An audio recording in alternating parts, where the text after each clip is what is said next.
if I used to come to Kingwood High School and give talks, and the students, they always told me, you don't know what you're talking about. Have you smoked a joint? Have you? I mean, this is still in the air. They still feel that the one who knows better is the one who is a drug addict. After years, we have proved, not only myself but many other researchers, that marijuana produces psychological and physical dependence like heroin.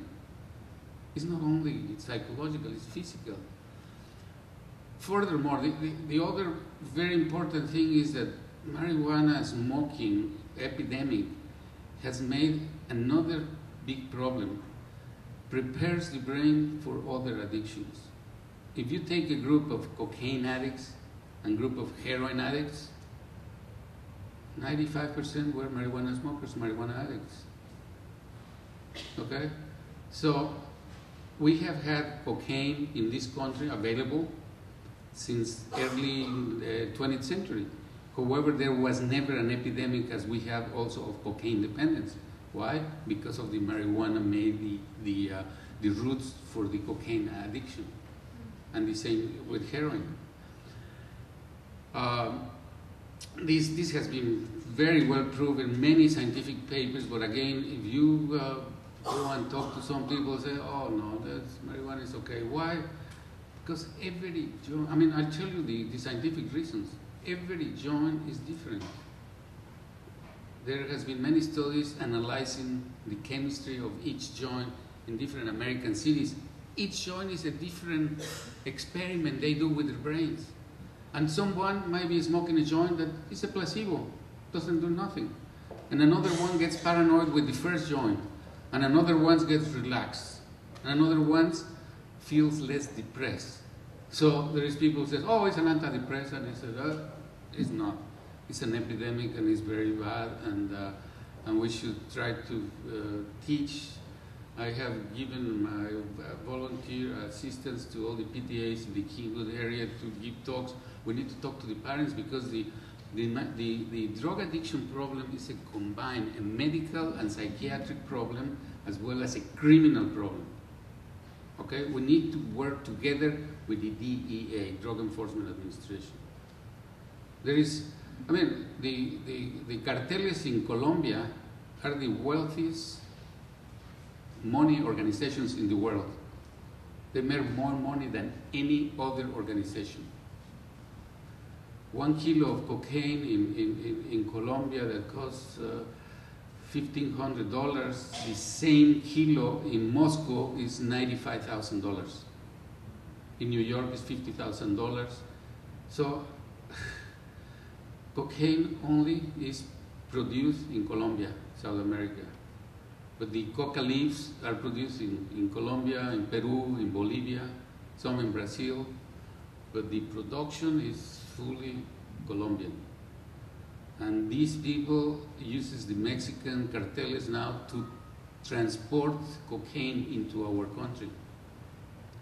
And they have several routes. The DEA friends of mine have told me. One is on two are Texan towns. Directly go from Colombia to Corpus Christi, and from Corpus Christi go to New York and to the north, by planes or by anywhere. There has been many meetings, as you possibly read in the letter that Joe sent you. I was appointed for 3 years as the representative of Texas in the National Institute of Drug Abuse. And in those meetings, we had people from all, not only psychiatrists, but also drug enforcement people, Pentagon people, and everyone had decided that it's a real war. I mean, it's a part criminal and part education. Particularly with the cocaine, is definitely just a criminal war. Okay, and I'm glad to hear recently that the Mexican president has really been after the cartels in Mexico and trying to destroy that connection of Colombia to Mexico. And so what have the Colombians done now? The last thing they did, they use Jamaica now. They go through Jamaica and Jamaica, USA. It's the biggest business in the world for them. Heroin. Heroin is produced in Afghanistan. And we are supposed to be helping Afghanistanians. All of the good heroin comes from Afghanistan. I mean, 90%. The other 10% comes from one area of Mexico, but they don't even like it because they say it's nothing like the real heroin, like the heroin from Afghanistan.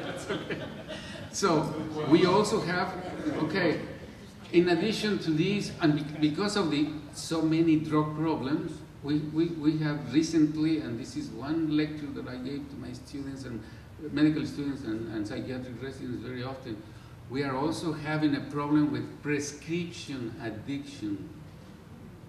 You have heard the names Vicodins, Lortab, all of those are narcotics, OxyContins, okay?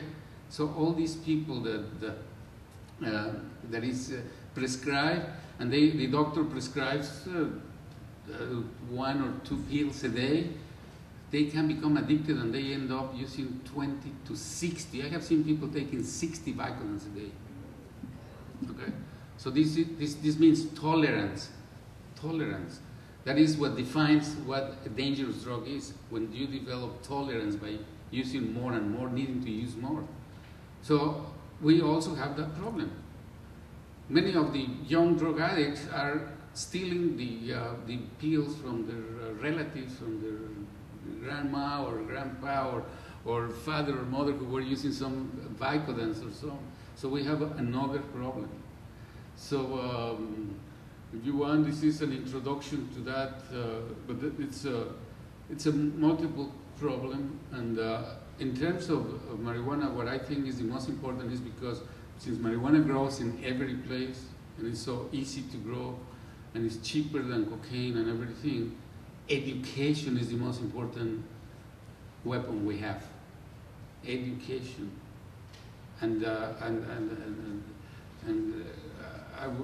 we have thousands of papers. Even in the time of President Reagan, the Surgeon General said we have 1,200 papers proving that marijuana is very dangerous. They still don't believe it, many people, and they are trying to. They talk about legalization, what is a fantasy of the drug addicts. Marijuana is an illegal drug since the Convention of 1967. It's an international convention signed by the presidents or prime ministers of all the countries of the World Health Organization. So it's not like one country or one state wants to see, I want to legalize it.